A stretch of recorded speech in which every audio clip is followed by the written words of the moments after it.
Broadcasting live 4 days a week worldwide. From the sunny beaches of Southern California. This is ExtremeHealthRadio.com.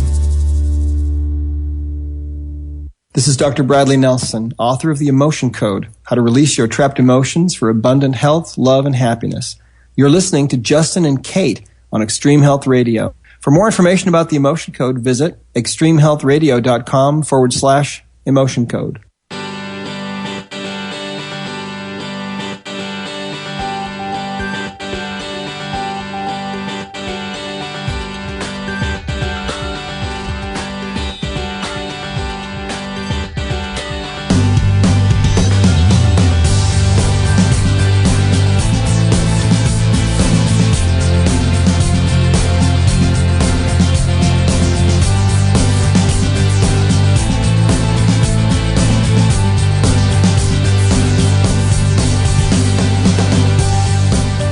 Well, it's another cold, dreary, cloudy, rainy Monday morning here in Southern California, isn't it? Oh, my goodness. It's hot, it's dry, it's the Santa Ana winds.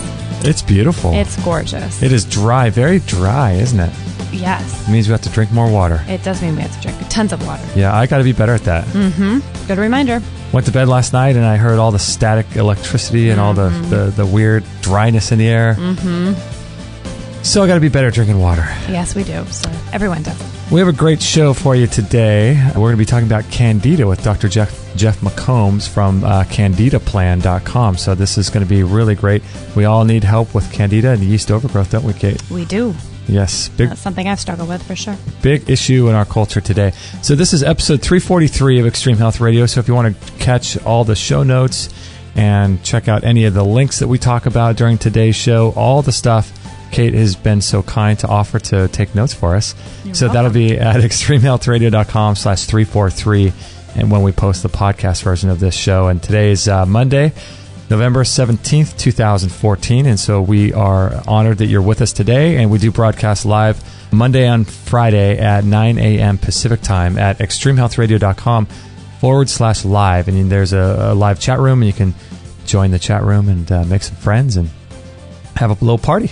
Little party in the chat room. So appreciate that. If you guys want to go there on Monday and Friday at 9 a.m. Pacific time. And today we're going to get to the bottom of some Candida issues, yeast infections, with Dr. Jeff McCombs. And he's developed his Candida Plan over the last 20 years. And he's been involved in naturopathic healing for 30 years with extensive research and doing all kinds of work with people all over the world.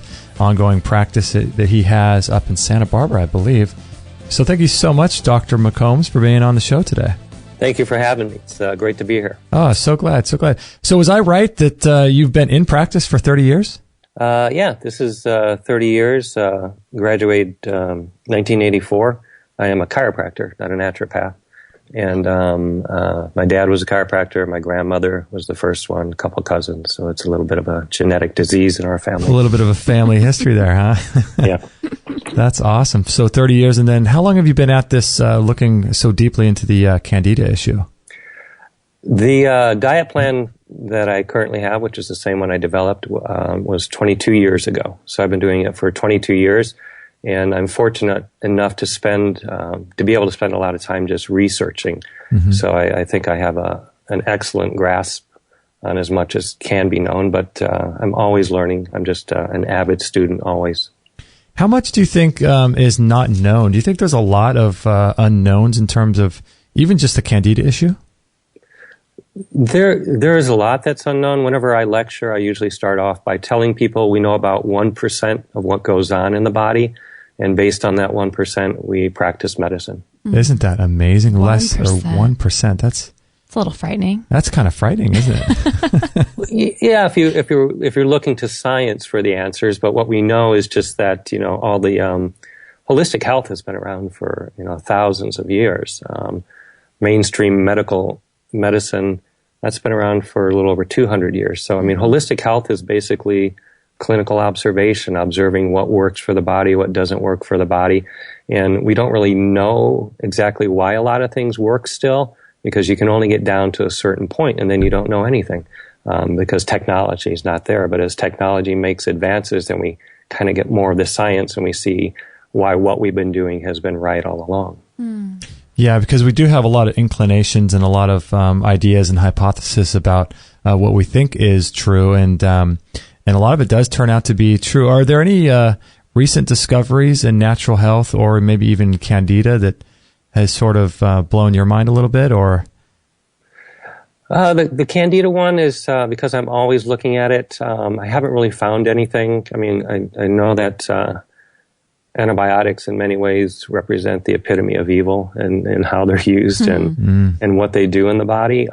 They destroy basically the livelihood of the body. Many scientists refer to humans as a chimeric organism. That means we're like part lion, part snake, part this, and we're really more of a superorganism where we have 100 trillion bacterial cells in the body and we have 10 trillion human cells. So they outnumber us. And the significance of that has always been downplayed by the medical field. And they're still really behind on even the science that's been out for the last 20 years. But we're really realizing how important the bacteria of the body is. They help to ensure that a pregnancy goes full term. They help to reduce radiation exposures. They reduce heavy metal chemical exposures. They synthesize nutrients for the body. They take care of the immune system. They prime it. They help regulate it. They help with your pancreatic function, your liver function. They do everything. And they're more of a nursemaid for the body. And without them, we're more susceptible to all these diseases and conditions, which is being proven out. And that's why you see the emergence of like bacterial therapy. You're just seeing more and more about bacteria. And they're not the evil thing that they were made out to be. They're actually very beneficial to the body. And even in the presence of pathogenic bacteria, the kinds that cause diseases, as long as you have enough of the good guys, the bad guys don't matter. That's fascinating. Now, was the interest in Candida based on when you were in chiropractic, a lot of people coming in and having these issues with yeast and fungus and things like that? Or what got you interested in the first place? No, actually, in the medical field, you're not really taught much about Candida, and chiropractic curriculum is based on the medical curriculum. I mean, everybody pretty much follows the medical curriculum. We actually end up spending, I think, a few more class hours than a medical doctor will in the same curriculum before we all go our divergent ways, where we go into chiropractic, they go into pharmacology and surgery, and we go into nutrition. So there's not really a lot that was known. Even in some of the earlier postgraduate classes I took, people really didn't have a good handle on what chiropractic is. I remember a teacher once saying, some people think it's a yeast, some people think it's a fungus, they really don't know. And even at that time, they did know. It is both. It has the ability to convert from its normal yeast form to its pathogenic or problematic fungal form. So it was really a patient who came into my office complaining of arm pain, hand, wrist pain, and then using kinesiology, a very advanced form that I've been following for years, we were able to figure out that it was actually a fungal infection of the nerve plexus in the neck that was causing her Candida. So we created a diet, figured out what supplements she needed, when she needed to take them, what else needed to be handled, and in that process created this dietary plan 22 years ago. Oh my gosh. Is it pretty much common knowledge that everybody has Candida, or to some degree, it just depends if it morphs into a yeast form or not? Yeah, the so far, again, following technology, which is still not where it should be, the opinion is it might be 70% of the people have it, 80% of the people have it. I think everybody has it. It's just part of the natural ecosystem of the body. And that ecosystem, the intestinal tract, has been called the densest ecosystem on the planet. So that's even more dense than the Amazon jungle or any jungle. And if you've ever been to a jungle, it's kind of hard to comprehend that because you can't even walk through a jungle. You have to kind of climb over things to get through a jungle. But intestinal tract is very much like that. So it's hard to really get in there, to get deep in there and find out everything that's in there. And we're getting closer to that, but we're still probably a good 40, 50 years away. God, isn't that, it's just amazing that for as much as we know now, I mean, we know so much now, but still, like you said, we probably know 1% of what's really going on. Imagine if we knew everything. That would just be incredible. Yeah, that would be incredible. So, there would be no more questions, no more mystery. Yeah. You wouldn't be seeing a lot of the death. You'd probably see the complete use of medications go away. Right. I mean, you would see it be tailored to such a specialty that it isn't that everybody would always be getting so many of them. It would only be in rare instances that you would do that because it creates so much jeopardy for the vitality and the function of the human organism. That makes sense. Do medical doctors really understand the depth to which this whole Candida and yeast infection or fungus epidemic is really widespread? It seems like if you go to your doctor, that's probably one of the last things that they say, but it's weird because you do see commercials on TV for products to control yeast control. So it's out there, but it doesn't really seem like it's that big on or high on the priority list. It's not high on the priority list, but it is very problematic. You can link Candida to over 120 different conditions and diseases. It either causes or plays a role or maintains those conditions in the body. It's not part of their curriculum. It is not something they specialize in. When you look at Candida, you have to look at antibiotics. They're definitely the biggest cause of all the Candida problems. And they don't want to, antibiotics are the number one medication, so you don't really want to go after and jeopardize really what I think is what brings the whole existence of the medical field into its sort of place in the whole field of healthcare, where it's seen as the upper echelon. But without antibiotics, they wouldn't really have an answer for most things. And that's too bad because even in some of the recent studies, you see where some medical doctors, 90% of the patients that come into their practice get an antibiotic. And this is in the modern day realm where we know that antibiotic resistance is such a problem on the planet. It's one of the top 3 causes of death on the planet. It's one of the top 3 threats to human health on the planet. So they're not trained in it. They only acknowledge it as in an immunocompromised patient, someone with AIDS, someone with cancer. That's really the only place they see it. Of course, they see it when they if a woman comes in and they give her round and round after antibiotics, as soon as she develops a yeast infection, they say, okay, you don't need any more antibiotics. Wow. Because we've created another problem here. And it's a problem that's really hard to come back from. And you can ask a lot of women about that because once you really decimate the bacterial flora, once you've suppressed and dysregulated the immune system, which is what antibiotics do, you have a lot of problems on your hand. We had a Dr. Norman, what is his name? Dr. Robillard or?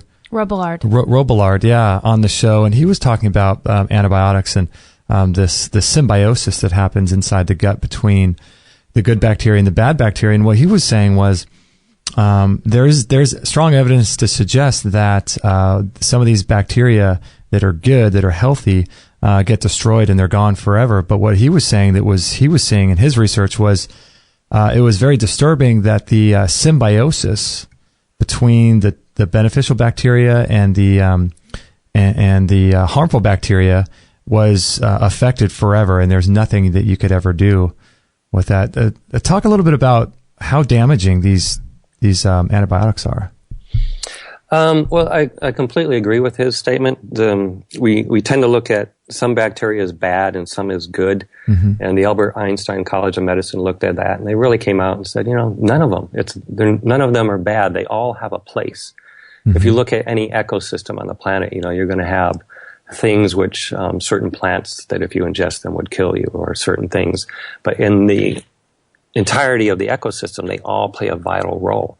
So they may help to boost the immune system. They may help to suppress certain other organisms. They may help to just create balance overall within that system. So the symbiosis is very important.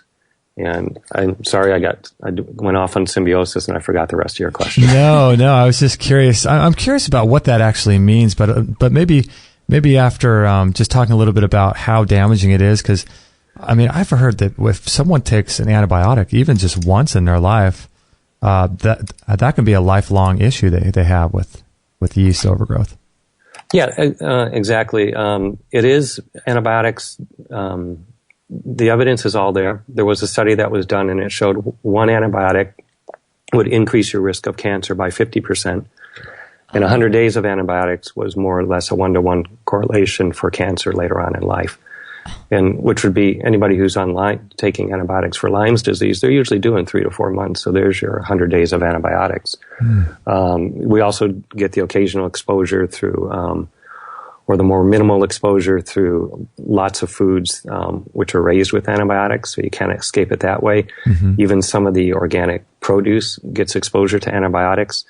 Medications in 60 to 70% of the waterways, so you think of a field which is being irrigated with water from a river or stream or lake, there may be antibiotic residues in there. So it's kind of hard to get away from a lot of these things on the planet the way it is these days. But antibiotics do create, until you go in and correct the imbalance, you will create a lifelong imbalance. You do have to get rid of the Candida because it prevents certain bacterial species from coming back and recolonizing the intestinal tract. So until you get rid of Candida, the majority of the probiotics you take aren't going to have much of an effect. The strains, the bifidobacteria that you find in probiotics, those will still help the bacteria of the gut. And the lactobacillus strains, which is what makes up the majority of any probiotic formulation, are being inhibited by Candida. So until you get rid of the Candida, you don't really give them much of a chance to reestablish themselves. But then once they establish themselves, then they help to inhibit the growth of Candida. So you have a problem that way. So antibiotics do that. Antibiotics are linked to so many diseases and conditions. I've written about this many, many times. There was a study done at Brigham and Women's Hospital in Harvard, and the research is at the end state. For an individual patient, the risks are greater than the benefits, and the discussion should stop there. So even though they may have an opportunity to be of assistance for someone who might have a bacterial infection and someone who hasn't been taking care of themselves, they might just find themselves, antibiotics might be their only recourse because they're not changing their diet. They have a whole health history of decades. So they kind of push themselves into a corner, and they might not have the funds to afford holistic health care because everything they have is insurance, and so they always stick with a medical doctor. So there are some situations where you're going to end up taking antibiotics, and antibiotics are going to be helpful, but you have to realize there's damage, and the risks are greater than the benefits, but the benefits might be life-saving at the moment, but now you're going to have a lot of other risks that you're going to have to manage and that you're going to have to take care of. And medical doctors never look at that. It's just to get you better and out the door. And what happens to you 5 years, 10 years, 20 years, 2 weeks from now is not really something they consider. You can link antibiotics to so many conditions and diseases. I mean, the 120 that Candida is linked to is primarily as a result of antibiotics, and antibiotics go beyond that. Yeah, I was gonna say, are they linked to or causative factors of diseases, or? Yeah, that's just fascinating. Well, this is really frightening because everyone, that I know that has babies. I mean, I rarely know one baby who hasn't already been on at least one course of antibiotics before they're a year old, and that something's really wrong with this whole system. They give little babies antibiotics? Truly, yep.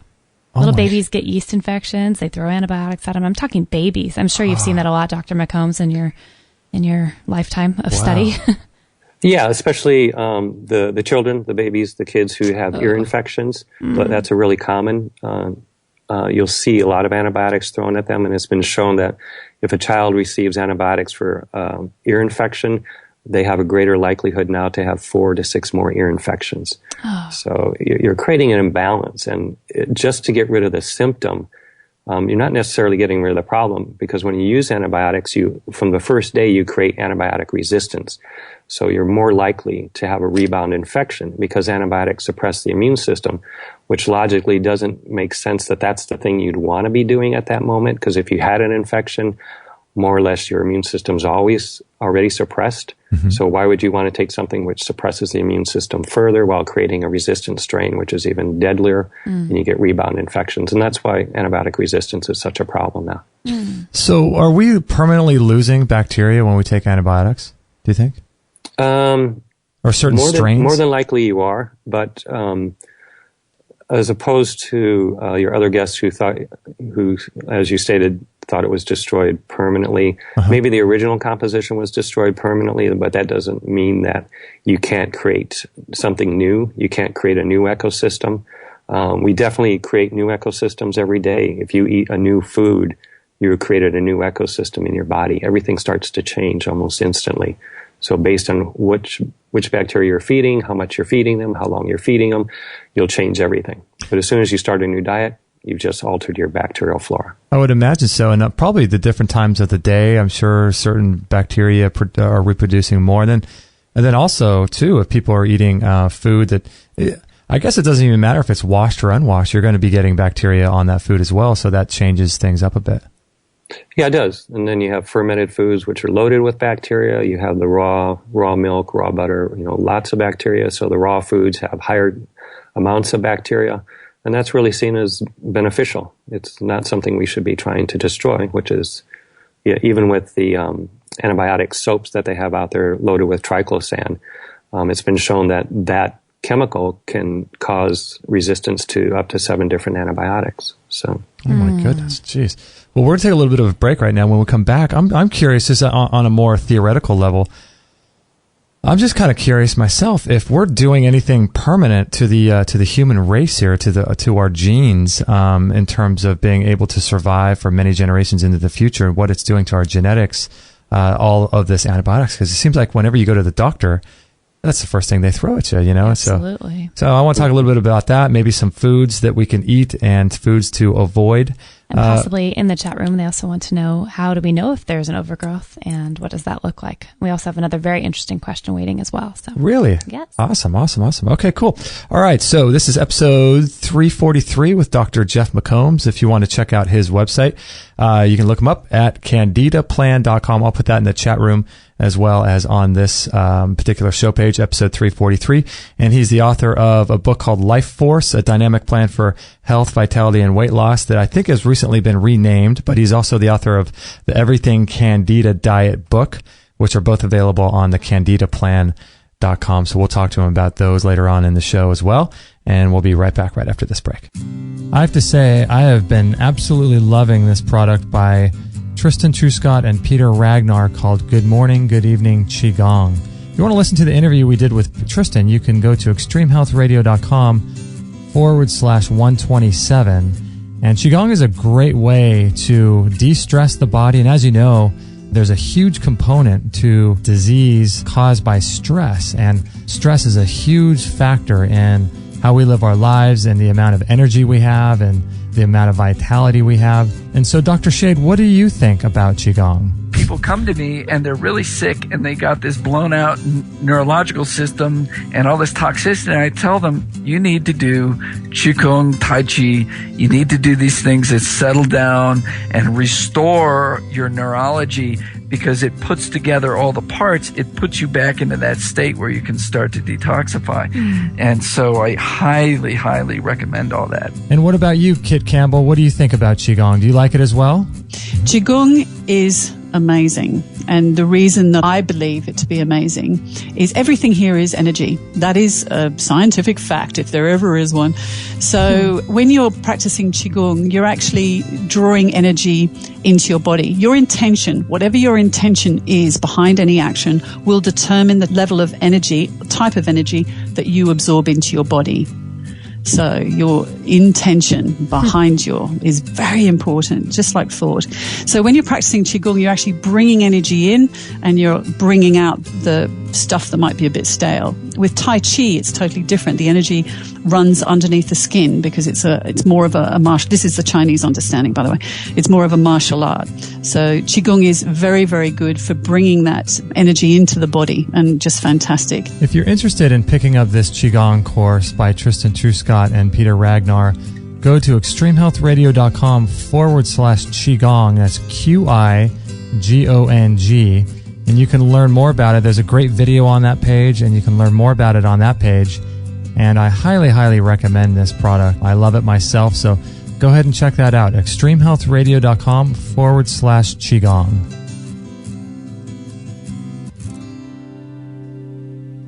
So recently we had a really, really great doctor and author on our show, Dr. Doris Rapp, and she was on episode number 56.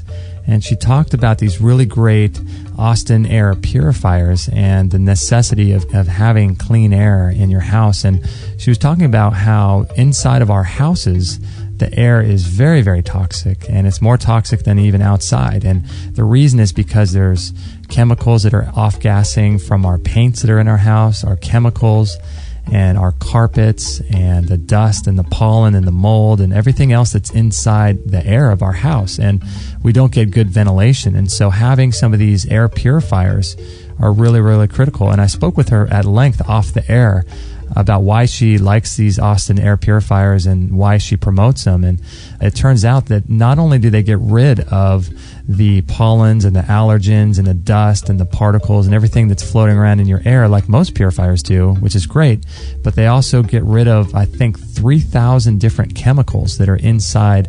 They're just floating around your house. And, you know, these things end up in our lungs and in our bloodstream and all of that kind of stuff. And Doris Rapp has been researching this kind of information for many, many years. I think she's in her 80s now, so she really has a handle on which products are good and which products are not so good. And she recommends the Austin Air. And after talking with her, doing a ton of research on my own, and speaking with a company and looking into it from a lot of different angles, we agree with her. So if you're interested in a good quality air purifier, check it out. You can learn more at extremehealthradio.com/Austin, and you'll be redirected to a website that will sell these things. And they're really, really great machines, and I highly recommend them. If you have a baby, you want to have these things in their room or in the room where you sleep, or you can take them out and put them in your family room. So if you want to listen to that episode, extremehealthradio.com/56 to learn what she says about them, feel free, but we highly recommend them. So it's extremehealthradio.com/Austin, or you could check out our store and learn more about it on there as well. So thanks for listening, and let's get back to the show. 100% listener supported. Extreme Health Radio. Opening minds and transforming lives worldwide. Don't forget to join our thriving community for health tips, inspiration, and show updates at extremehealthradio.com/Facebook.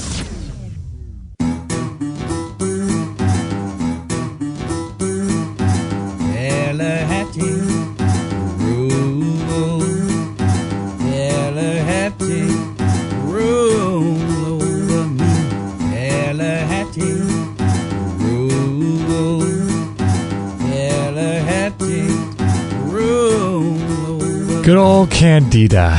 Gotta love it, right? Well, something like that. Or not. Well, or you not. should love it. Yeah, right. It's more your cells than there are you, right? That's a pretty weird thought. I think it's 10-1, isn't it, like he said? I think so, yeah. Isn't that amazing? Candida. Stuff you never think about. I feel like I should have a childhood song about that. Candida. So this is episode 343 with Dr. Jeff McCombs, CandidaPlan.com if you're interested. And if you have any questions about any of those two products that we just ran the commercials for, the Austin Air Purifier or the Qigong program, you can always email me and ask me and let me know. I'd love to help you out. And both of those are available in our store if you're interested. And as the lady said, don't forget to follow us on Facebook too if you want to keep up to date with all of our shows, our archive shows, our upcoming show schedule, and past shows, previous shows, all kinds of good stuff is happening on Facebook. So don't forget to like us on there if you want to keep up to date with everything. And today we are with Dr. Jeff McCombs from CandidaPlan.com. It's not it's just CandidaPlan.com. And he's the author of the book Life Force, A Dynamic Plan for Health, Vitality, and Weight Loss, which I think has been renamed, but also the Everything Candida Diet book. And so, Dr. McCombs, I had a question for you. Just before the break, we kind of touched on it a little bit, but I was curious, are we doing anything on a grander scale to our genetics as humans, do you think, with taking all of these antibiotics and things like that every day? Yeah, the human genome is very plastic, meaning it's constantly, just like your gut, being shifted. If you look at a tree, I always think of the trees at Walt Disney World, that they make all these bushes, they turn into animals. Mm-hmm. It's kind of like our genetics are constantly being pruned. We're either not pruning them and developing conditions, diseases, or we're pruning them and keeping the entire genome healthy. But we're constantly modifying that, and you modify, and even our genome is being modified by the bacteria and the parasites in the body. I saw one study that stated about 8% of our genome had parasitic influence, meaning we picked up some of the parasitic genes. Not that that's that different from our genes, but there is a constant influence. So if you're destroying those bacteria, if you're destroying the parasites, if you're just wiping everything out, you're definitely affecting genetics. And you're probably in a field, that's an epigenetic effect. It's above, it sits on top of the genetics and influences what's under it. But you're looking at a field where science really hasn't advanced that much. But we're starting to look at the long range implications. Especially, a lot of science is looking at the 3 generations, how many things pass from one generation to another, from great grandfather to grandfather to dad to you. So. Yeah, fascinating. I wonder, because there are certain civilizations and certain cultures around the world that just are not exposed to this type of widespread antibiotic use, or there is some people that have never had antibiotics in their whole life. And I heard recently that they're trying to get breast milk. Have you heard about this? They're trying to get breast milk from people that live in women that live in the Himalayas and things like that, because they've never been exposed to toxicity or antibiotics. They're trying to get these strains. Maybe they're trying to get them back. I'm not sure what the research was on that. I haven't seen that. I have seen 1 or 2 studies that looked at getting the breast milk from other countries where there was a lesser incidence of disease and more likely a greater connection to the earth. So that would definitely apply.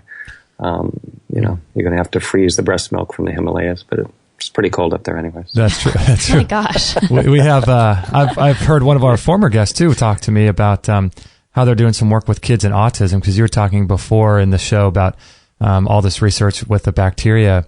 And, they've been doing some research in autism where they've been doing fecal implants for kids. And the fecal implants, also known as bacteriotherapy, has been shown to be very effective.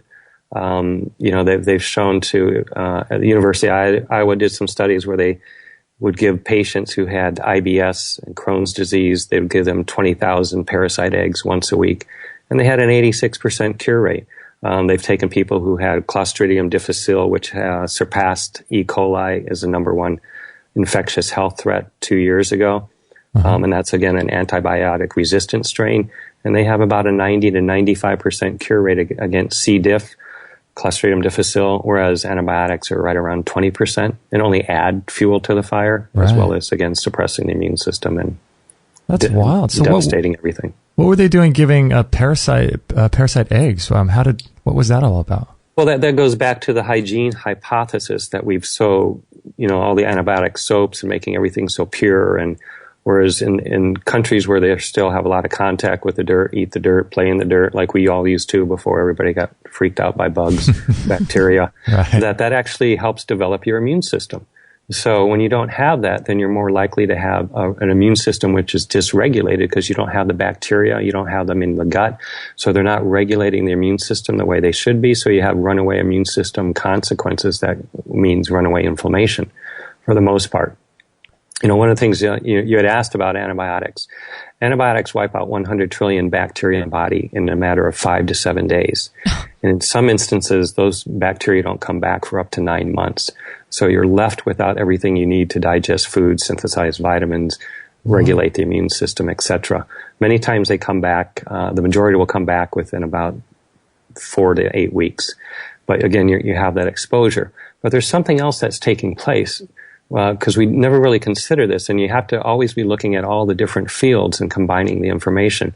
You destroy 100 trillion bacteria. Well, what's inside those bacteria? Well, there's a substance called lipopolysaccharides, which the human body is extremely allergic to, meaning we mount a very high inflammatory response when we're exposed to lipopolysaccharides. But the human body also has the liver and other tissues which help to clean that up. But 100 trillion bacteria, what we found is 5 endotoxin units. Lipopolysaccharides are called endotoxins. They're toxins that are on the inside of the body. And 5 of those, which is about 100,000 each, that's 500,000 per kilogram of body weight. So a 170-pound man would be about 38.5 million. That is enough to cause permanent brain inflammation for the rest of your life. But we're wiping out 100 trillion bacteria. That's 2.6 million more than what you need to cause permanent brain inflammation. So you're going to have a higher incidence of autism and ADD and ADHD and Parkinson's and Alzheimer's and dementia. And you're going to have more dysregulation of the function of the body because the brain is one of the main regulators of how the body functions. That's wild. So of those 100 trillion bacteria that get killed by an antibiotic, I guess another question would be, do all antibiotics kill the same amount? And I guess that would be dependent upon what type of antibiotic you take. But of the 100 trillion that get killed, how many different species typically does that consist of? Again, science isn't there. Most studies that you look at will cite I think 400 to 500 species, which is something they've been citing for the last 30, 40 years. That's a lot. But the Human Genome Project, or the Gut Project, the microbiome, they found at least 10,000 species. There was another study, I think, done at the University of Michigan that found up to 40,000 species. So as technology develops, we're able to kind of decipher how many are in there. But we look at, it's like a keystone also. If you look at a bridge, there's one stone that holds all the other stones together. So the ones that exist in huge numbers may not be the most important part of it. It could be the ones that are like these little groupings. They may be the most important part of that ecosystem, and we may be destroying them and permanently losing them. We don't know that yet. That's amazing that when you kill that many, whether or not it's a total amount like the 100 trillion different bacteria or 10,000 or 5,000 species of them, that's just amazing, because all of a sudden you have this power vacuum, don't you, where all these beneficial bacteria get taken away, and then you have this, just like in countries where a ruthless leader is removed, you all of a sudden have a power vacuum and people trying to vie for his position. So your body is probably just going crazy for that next amount of time. It is. Oops. Another phone. It is. There's a lot to consider in that. I mean, you were accurate in saying different antibiotics have a different effect on different bacteria in the body. But the lipopolysaccharides are only one aspect of what causes inflammation. Wow. And so what are some of the worst? Because I remember before I knew anything, I've been on antibiotics. I got into natural health in 2003, but prior to that, are you still there? Did we lose him? Are you still there, Jeff? I think he was saying something. Hopefully we didn't lose him. We can hear him. Jeff, I lost you for a second. Oh, no worries. Are you still there? Can you hear us? Yeah. Oh, awesome. Oh, cool. No, but what I was just kind of intimating at was that, prior to getting into health in 2003, I took antibiotics. I didn't like to take them, but I took them every now and then. And I remember I was on, what was it? What was that one I was on that made me throw up, Kate? Yeah. I don't remember. It starts with an A. Augmentin? Augmentin. Augmentin, yeah. Are there some that are just a lot worse than others that you know of offhand? Yeah, if you get into the fluoroquinolone antibiotics, that's going to be your ciprofloxacin. That group, those are actually considered to be sort of chemotherapeutic antibiotics, that they target our DNA. And that goes back to your previous question about are we affecting the DNA. They target the DNA of the bacteria, and there's some science that suggests that they're also affecting the DNA of our body, especially the mitochondria, which is the little power cells that are inside each of our cells. Those are very much like bacteria. So there's a belief that they're targeting the DNA of the mitochondria specifically. And Cipro is very bad, that class of fluoroquinolone antibiotics. They can create they can rupture your tendons, and there's really no repair for those tendons. They create chronic, painful inflammatory conditions in the body in some people, and these people they have a hard time sleeping, functioning in life. And this is, they just had an infection, they were given Cipro, and now they've got something they have to deal with for the rest of their life. That actually happened to me. I was put on that for a very mild, I don't even think looking back, had an infection in my sinuses. And I took one pill. I remember I was at Disneyland. Justin. Yeah, you're at Disneyland. That thing laid me up where I had to go into their little infirmary, and I was out for 12 hours and I couldn't stop throwing up. And that was from one pill. And I looked at that online, and I've read that a few people in horrible, pretty rare cases, though, have even died from from one pill. It's really scary. That is, It is. that, I've said that many times. They don't come risk-free. And one of the risks are deaths. And there are thousands of deaths each year that are instant deaths. And it's just a very strong allergic response and people die. My gosh. So you go to anaphylactic shock. That's not really considered. Cipro is, that class of antibiotics is, I think, the figure that pops in my head that I saw was over 5,000 deaths, which are instantaneous from that one. Oh my gosh. Wow, fascinating. Yeah, Wow. there's a whole Facebook group and all kinds of support forums for people who have lost family members due to that Cipro. Or Just Levaquin. incredible. I don't know what it was. Yeah. Yeah, we have a listener question. We're going to take a little bit of a break right now, Jeff, but we have a listener question. I'm not familiar with the term that they used. The person says, "Hi, Justin. Is a guest familiar with costochondritis, a pain due to joint inflammation near the breastbone?" So we're going to take a little break right now. Costochondritis. They said they've recently been on antibiotics and now off them, and they're wondering if that is what could have caused the inflammation with that costochondritis. Interesting. Never heard of Okay. it. Yeah, I've never heard of that. Maybe Jeff has. When we come back from the break, we'll tackle that one. We're with Dr. Jeff McCombs from CandidaPlan.com. So if you know anyone on Cipro, maybe have them listen to this episode. And we can't give medical advice. Neither Jeff, Dr. McCombs, nor us can give medical advice and tell you to get off your medications. But I think you probably know what our opinions are. But yeah, Check it out for yourself. Check it out for yourself. That's what we all have to do, right? Take complete responsibility for our health. This is episode 343 of Extreme Health Radio. We're with Dr. Jeff McCombs, CandidaPlan.com, and we'll be right back right after this break. I have been a huge fan of rebounding for many, many years, and if you want to get in great cardiovascular shape, tone your legs, back, and butt, and stomach, as well as cleanse your lymphatic system from toxins and chemicals, you just have to start rebounding. It's imperative. And not only will it create endorphins that quickly become addictive to you, but it's very low impact as well.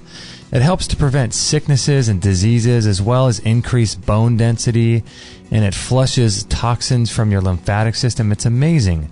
And not only that, but it's a ton of fun also. I do it every single day for about 15 minutes. And we found the best rebounder on the market today in the world, bar none. It's called the Bellicon Rebounder. It's the Rolls Royce of rebounders, in my opinion. And let's listen to some of what our guests have had to say about rebounding. Robert von Sarbacher is a health researcher and creator of the Mini Beat Protocol. And Robert, what's your favorite exercise?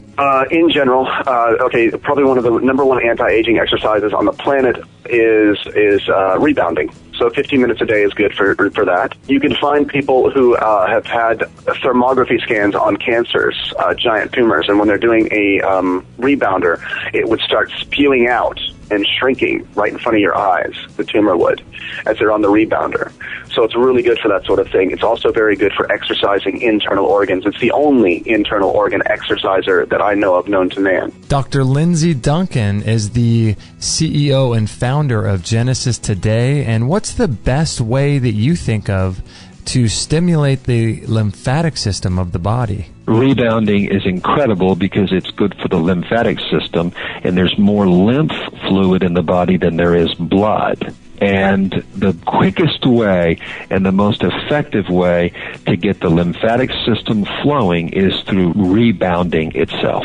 Yeah, because the lymphatic system can't really detox itself, can it? I think No, the heart, we have the heart, thank you, for pumping blood. And we don't have a heart to pump lymphatic fluid. The only thing that really can pump lymphatic fluid is cardiovascular exercise utilizing the thighs, the thigh muscles.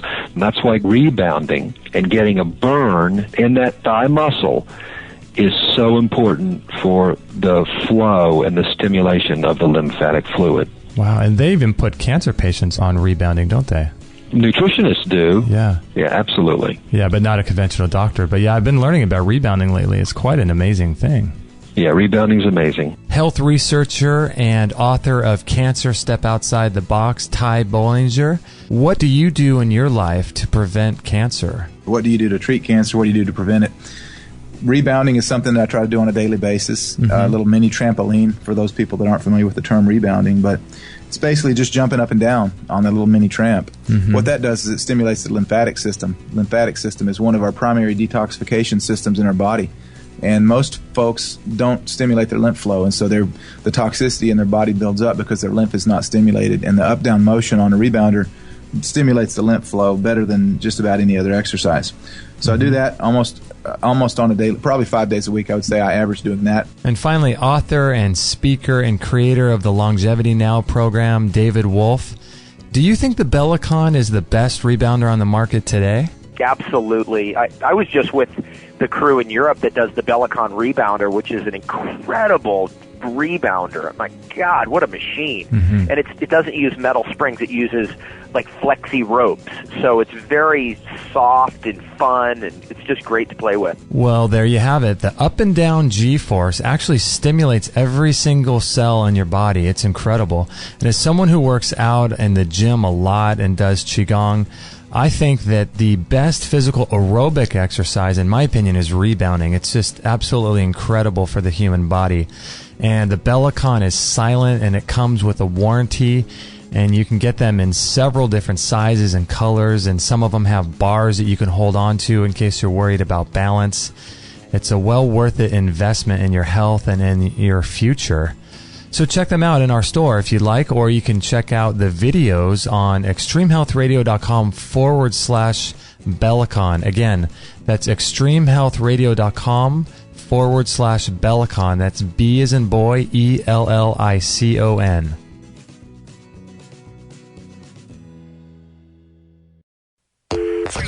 All free shows, all the time, on Extreme Health Radio.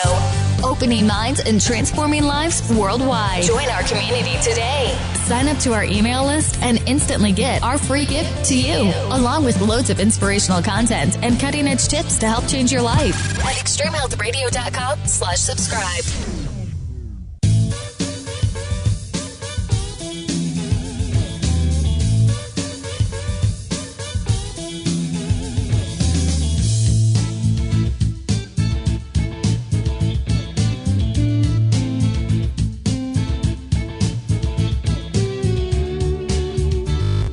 All right, we're having a great time here with Dr. Jeff McCombs from CandidaPlan.com. And as the lady said, if you have any questions about any of the products, you can always let me know. And don't forget to subscribe to our newsletter list. We appreciate that so much. We'll send you a really great MP3 file along with a great ebook called Lessons from the Miracle Doctors, teaching you how to take control of your health. So it's really, really a great thing. And so you can stay up to date with all of our shows that way too. That's probably the best way to stay up to date with everything we have going on here at Extreme Health Radio, so we appreciate it so much. This is episode 343. Dr. Jeff McCombs, CandidaPlan.com. And before the break, Dr. McCombs, we had a listener question, which with a very interesting word about that costochondritis. Have you ever heard of that? Yeah, that's a fairly common condition that you'll see, I think, is in chiropractic, because we're dealing with the joints of the body. Interesting. And it's inflammation generally of the sternum, where the ribs meet the sternum. You have 7 ribs on each side. Mm-hmm. So you can experience that. It drops into one of those areas, again, where we don't know what causes it. Mm-hmm. But basically injury, strain, maybe infection, anything that will increase inflammation in the body can cause it, which means that antibiotics could cause it. Antibiotics, there are studies that show costochondritis developing as a result of candida in the body. So if you take antibiotics, cause candida, that could be one cause. Again, with increased inflammation, that could be because you're killing off 100 trillion bacteria and increasing inflammation systemically throughout the body.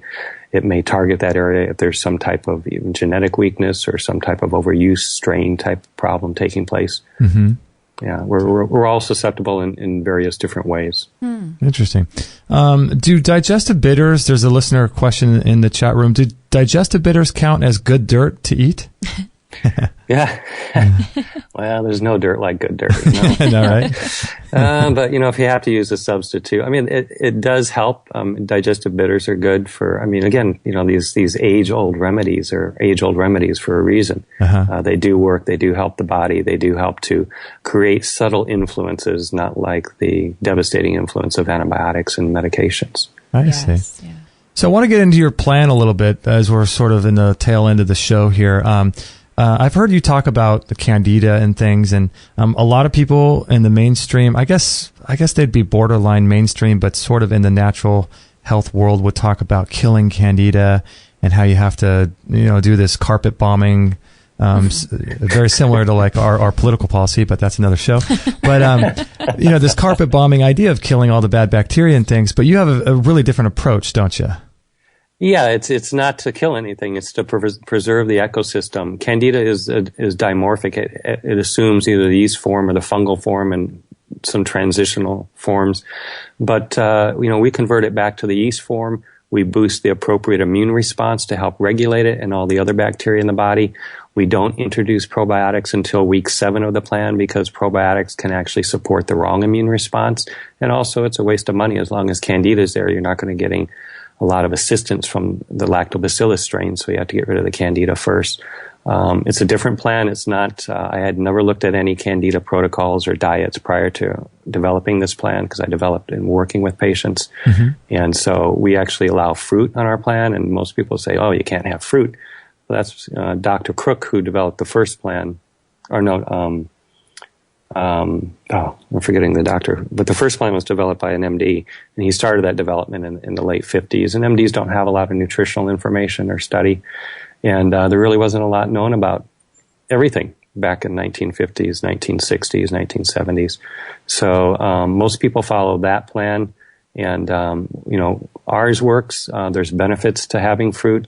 And the only time you really can't have fruit is if you have a blood sugar regulation problem, meaning you'll have hypoglycemia or insulin resistance or diabetes. Then fruit on our plan probably won't work. Interesting. So fruits, I've often wondered that. Fruits and would dried fruits be a little too concentrated in sugar, do you think? I guess it depends on the person. Yeah, you concentrate the sugar. They tend to have a higher mold or fungal count associated to them. Also tend to be more pro-histamine. Have higher levels of histamine in them, so they don't work on the plan. But fruit is very beneficial. Vitamins, minerals, nutrients, antioxidants, phytosterols, phytosterones have been shown to be able to reverse cancers and other diseases. I mean, fruit has so many benefits. And again, if you don't eat fruit, you're changing the function of your intestinal flora. So you'll see a reduction in certain species that help to prevent leaky gut. So now you're more prone to leaky gut if you go all no sugar. Interesting.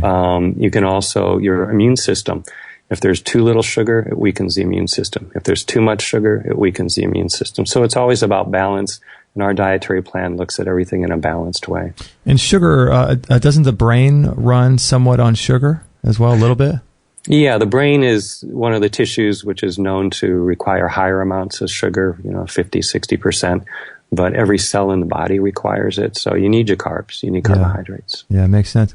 And I would be remiss if I didn't ask you about the connection between cancers and fungus. And a lot of people have been doing work in that area. Doug Kaufman over at Know the Cause, as well as Dr. Simoncini, who I'm sure you know both about both those gentlemen. Is there a cancer between fungus? Or I'm sorry, a connection between cancer and fungus? Yeah, I don't agree necessarily with Dr. Simoncini's interpretation of it. Mm-hmm. If you look at the body as a holistic organism, and why would the body contain an organism which can exist in a yeast and a fungal form? Mm-hmm. Knowing what we do about fungus and ecosystems, they help to break down dead tissue. And there's, if you look at some of the older research going back to the 1800s, it's likely that the fungus is actually trying to break down the cancer cells. So if you open it up and you're a surgeon and you find fungus there, then it may just be that it's actually trying to resolve the issue. And Candida as an organism can alkalize tissue. So it can make it more alkaline, which would also destroy cancer. Isn't that wild? So how long is your plan? You said you didn't introduce, not antibiotics, but probiotics until week number 7. Week number 7, we give you antibiotics. Yeah, it's probiotics week 7. Antibiotics are we introduced after the plan, so you have to do it all over again. I love it. That would be a bad plan. That is a bad plan. Most people do that on their own. So yeah, unfortunately. Yeah. So how long is the Candida plan that you have? Does it vary from person to person? It's a 16-week program. Wow. 16 weeks. Yeah. And then how do you test? Do you do testing before, during, and after? We've heard people do the saliva spit test. Are there ways for people to know and track their progress? The saliva spit test isn't a valid test because it's based on the mucus thickening. So viruses, heavy metals, chemicals, dehydration, because you do that spit test in the morning when you're dehydrated. Your mucus is always thicker. It could be from toxins, dust in the air, dust mites, all that. So that's not really a valid test. You can do stool tests, urine tests, blood tests. They each have their limitations. None of them actually test for the fungal form. They all test for the yeast form.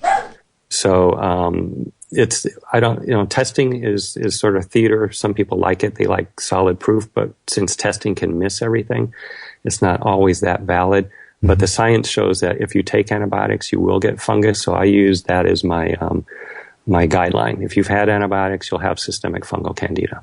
And 50% of the people or more are asymptomatic. So, yeah, because I would imagine that I wonder what the percentage is of Americans. I guess it would probably be the same in the Western world of people that are on or that have ever taken antibiotics. It's got to be in the high 90s, wouldn't you think?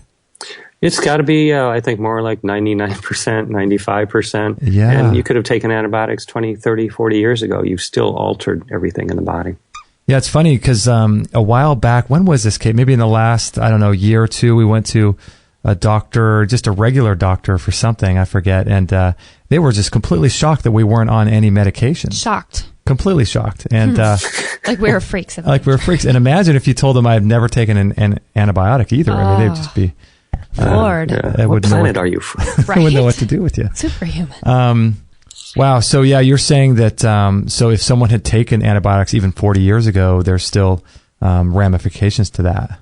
Correct. Yeah. Whoa. Fascinating. And I imagine, too, just the regular medications people are taking, even over-the-counter stuff, do you think they're affecting the symbiosis of the bacteria, things like even Advil and Tylenol and things? Yeah, they've been shown to have an effect. So again, everything has an effect. You put it in your body, it has an effect. That is amazing. So if someone would want to be interested in doing your plan, the 16-week Candida Plan, what would be the best way if they were wanting to contact you? Do they just buy is it a product, or do they call you up, or how does that work? Yeah, we have a Candida Plan. It comes with the supplements, the detox essentials to boost the correct immune response, the Candida Force to correct the fungal form back to the yeast, and the probiotics. You can purchase that at candidaplan.com. You can call us at 888-236-7780. We have email links on the site. You can email us, and we actually encourage people to let us know how they're doing all the time. We like to kind of keep track of people, work with people, ensure that they have a successful result. And we've seen a lot of miracles. That's awesome. So if someone's on it, if they decide to go on it, they can contact you again and just give you, or talk with someone there and share what's going on with them. Yeah, exactly. We don't heal people, but we create spontaneous remission all the time. I love it. Yeah, cure is a bad word here. So, final question here in our chat room. They want to know about your Parasite cleanse. The Parasite cleanse is really amazingly simple. We use Agricept, which is a lemon, lime, tangerine, and grapefruit seed extract. Also on the market, there is a product called grapefruit seed extract, which works very well. But Agricept gets absorbed systemically very easily, and I've actually seen it eliminate bloodborne parasites in people, which is pretty amazing in just a period of 1 to 2 weeks. So Agricept, along with Morinda Supreme, those two. Morinda just works to help negotiate a better terrain in the ecosystem. But Agricept is an amazing product for that. Now that I think about it, it's probably a good idea to be on something like that, or just have it with you if you go traveling, even if you go traveling, because essentially it's a different culture, and so. And you get that instantaneous change. You're exposed to parasites you're not used to. Montezuma's revenge when people go to Mexico. Mm-hmm. We've never had anybody get sick going to Mexico as long as they took Agricept. I had one person who went there, and they got Montezuma's revenge because they never took the Agricept they were carrying. Wow, that's just crazy. Power. Another question. Sorry, one more question. Do you recommend colonics? I do. I don't recommend a lot of them, but I think they can be beneficial, help to kind of clean off what might be impacted on the colon wall. Uh-huh. They can be helpful. People with skin conditions, it can be extremely helpful. I don't recommend a lot of them again, but they can be helpful. They're useful. Yeah, I can see that. I can see also how people could go overboard with them too. But Yeah, fascinating stuff. Well, thank you, Dr. McCombs, for being on the show. We really appreciate your time. And I wanted to let everyone know that you have another book that you're working on. Is that correct? Yeah, it's the Everything Guide to Autoimmune Diets for Adams Media. Everything Guide to Autoimmune Diet. Oh, wow. That's going to be, when is that going to be coming out? I should be finished with that by the beginning of January, and that'll be released, I think, sometime in June or July of next year. I love it. We need all the help we can get. I know. Be on the lookout for that. That's great. We do need all the help. I know. With all this introduction of weird things in our diet and lifestyle these days, we need all the alternative information we can get. So if people want to learn more about you, they can go to CandidaPlan.com. Is that correct? Correct, yes. That is great. And you also have, I think, links to your Facebook and things like that on there. Yeah, all the different sites I blog and post on. Yeah. Awesome. Well, thank you so much, Dr. McCombs, for being on the show today. Thank you for having me. It's been fun. You're so welcome. And hold on the line there really quick. We're going to close out the live show. We appreciate everyone for being on the live show. Monday and Friday is when we broadcast live at 9 a.m. Pacific time at extremehealthradio.com/live. And I would encourage you to go over to CandidaPlan.com and take a look around and see if there's anything there that resonates with you. And if you, need help with any certain issues, there might be some products there and some books and information there that can help you. CandidaPlan.com. So we appreciate all you guys being in the live show so much, and we'll catch you guys on the next episode. We appreciate it. Wonderful. And, I will be sending you an email later tonight. Okay. Thank you, guys. Awesome. Great. Have a great day. You too. Thanks. Bye-bye. Bye.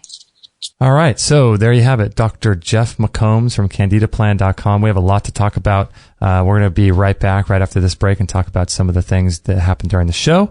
So you want to make sure to hang around for that. We'll be right back. So this morning when I was making my green smoothie, I was finishing up going through the Healthy Baby Code program by Chris Kresser because my wife and I, Kate, are planning on having a child. And so we're doing a lot of detoxification and cleansing prior to conception. And this Healthy Baby Code, I was going through the final Q&A course or questionnaire that he had in audio format. And it's really, really good course. If you're looking to get pregnant or want to get pregnant, or if you're struggling with infertility issues, or if you have questions about how to have a home birth or a natural birth, these are all things that Chris Kresser covers in this Healthy Baby Code course. And you can check it out at extremehealthradio.com/babycode, or you could check it out in our store for more information. But it's really, really a great program, and I highly suggest any expecting mother to get this. He really lays it out how important having a healthy pregnancy is. It comes with 5.5 hours of video. It comes in audio as well. There's hundreds of pages of resources materials. There's ebooks and bonus files, and then meal plans and cheat sheets, so you can just basically follow along and take the right supplements and eat the right foods and avoid certain foods that he suggests. And it covers everything from autism to vaccinations to childhood diseases, how long to breastfeed, natural birthing principles, and all kinds of good stuff. And I really wish everyone would get a course like this before they get pregnant, because it's really, really cutting edge, and I feel like it's really going to help Kate and I have a healthier baby. So if you're interested in this, you can check it out at extremehealthradio.com/babycode, or you could check it out in our store. So I hope you enjoy it, and let's get back to this show. All free shows, all the time. Just go for like 2 on minutes. Extreme Health Radio. Opening minds and transforming lives worldwide. Join our community today. Sign up to our email list and instantly get our free gift to you, along with loads of inspirational content and cutting-edge tips to help change your life at extremehealthradio.com/subscribe.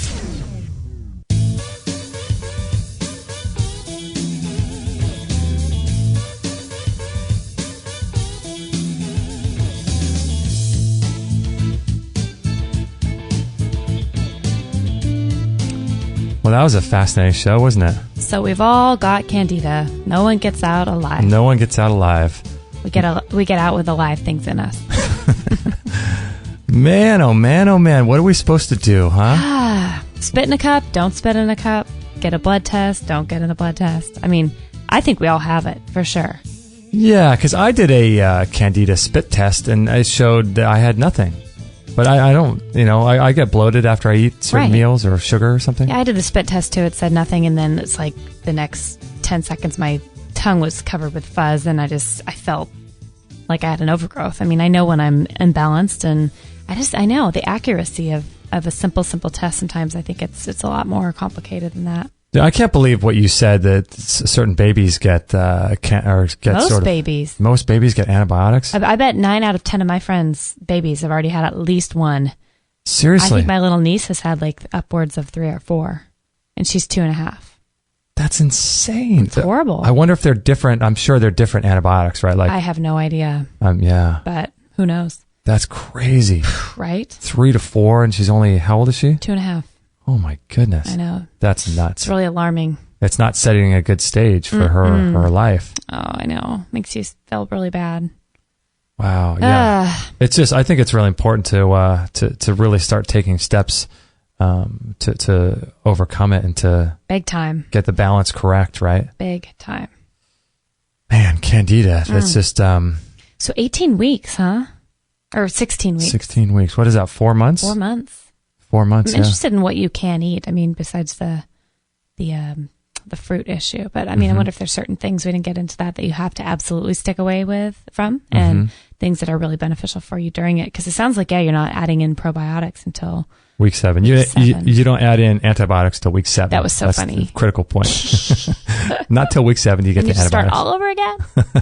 Oh my goodness. Yeah, maybe some of the antibiotics we're taking right now aren't having as good of an effect if we already have.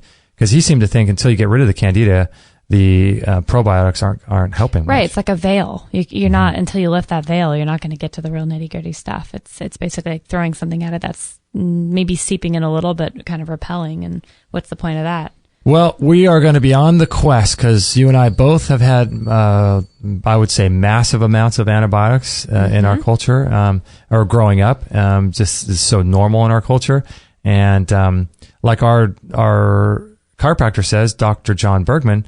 Only sick people need drugs. Only sick people need antibiotics. So if you're healthy, you'll never have to have them. Amen. So that's the whole key, right?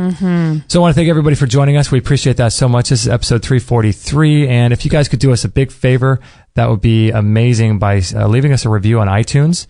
I know that you think when we ask for that, it's something that other people will do, but we would greatly appreciate if you could just take a moment out. It'll take about 1 minute to do, and leave us a rating or review on iTunes. We'd really appreciate that. It helps so much. Yeah. And also for your upcoming Christmas shopping and holiday shopping, go to our store. We're adding some more products on there lately. And don't forget to go through our Amazon link as well. If you go through our Amazon link, anytime you do Christmas shopping, what you could do is go to extremehealthradio.com/Amazon, and then that just redirects you to Amazon.com, and then you can bookmark that in your browser. And then every time you make a purchase there, if you go back to your browser into your bookmarks, we'll still get credit. So that would be a great way to support our work. So we appreciate this. And if you know anyone with Candida or yeast infection overgrowth, or have ever had an antibiotic, which is probably all your friends, please pass the show on to them, episode 343. We'd appreciate that. Just might help somebody. That's right. So thank you everybody so much for joining us. We can't thank you enough. We couldn't do this show without you. We appreciate all of you so much. And we'll catch you guys on the next episode. Hey, everybody. This is Josie, Justin's mum. Don't tell him, but I know he would absolutely be really happy if you would sign up to his free weekly newsletter. And don't forget to share this with all your friends. This is the buzzing bumblebee signing off. Oh, so good.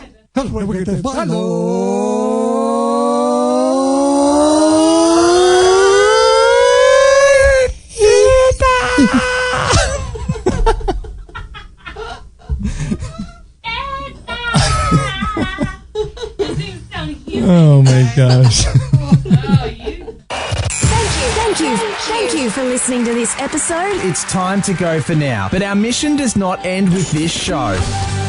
Justin and Kate will be back with another interview packed full of ideas, discoveries, and unique ways to regain your health. Head on over to extremehealthradio.com/subscribe and instantly download our free gift too that contains cutting-edge strategies to start making healthy lifestyle changes today.